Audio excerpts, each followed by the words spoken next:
सबैमा नमस्ते। म तपाईँहरूलाई चाहिँ एउटा सानो कुरा के भन्न चाहन्छु भने मलाई चाहिँ यहाँ मेरो टिकटक र मेसेन्जरमा चाहिँ फेसबुकमा चाहिँ मैले धेरै मेसेजहरू रिसिभ गरेको छु होइन, हाम्रो नेपाली दाजुभाइ दिदीबहिनीहरूबाट।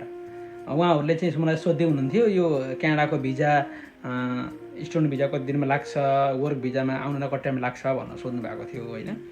म तपाईँलाई के भन्छु भने तपाईँलाई चाहिँ त्यो भिजा प्रोसेसिङको बारेमा बुझ्नु छ भने कसैलाई इन्डिभिजुअली सोध्नुभन्दा पनि तपाईँले यहाँको चाहिँ यता क्यानाडाको गभर्मेन्ट वेबसाइटमा गएर चाहिँ चेक गर्नुभयो भने प्रोसेसिङ टाइम, त्यसमा चाहिँ कहाँदेखि गर्नुभएको एप्लाई, अनि तपाईँहरूको चाहिँ कुन भिजा स्ट्याटस एप्लाई गर्नुभयो, जस्तो वर्क भिजा, भिजिट भिजा या स्टुडेन्ट भिजा होइन, कुन भिजा एप्लाई गर्नुभएको, अरू पनि धेरै खालका भिजाहरू हुन्छन्, अनि कुन भिजा एप्लाई गर्नुभएको, अनि त्यहाँ गएर चाहिँ त्यो कुरा चाहिँ टाइप गर्नुभयो र सर्च गर्नुभयो भने चाहिँ तपाईँको एभरेजमा टाइम चाहिँ देखाउँछ है, कति टाइम लाग्छ तपाईँको प्रोसेसिङ भिजा प्रोसेसिङ हुनलाई भन्ने है। अनि त्यो कुरा चाहिँ त्यहाँ बुझ्नुहोस्। यदि तपाईँलाई चाहिँ त्यसको लिङ्क चाहियो भने चाहिँ मलाई लिङ्कको लागि चाहिँ म्यासेज गर्न सक्नुहुन्छ, म लिङ्क चाहिँ पठाइदिन्छु तपाईँलाई है।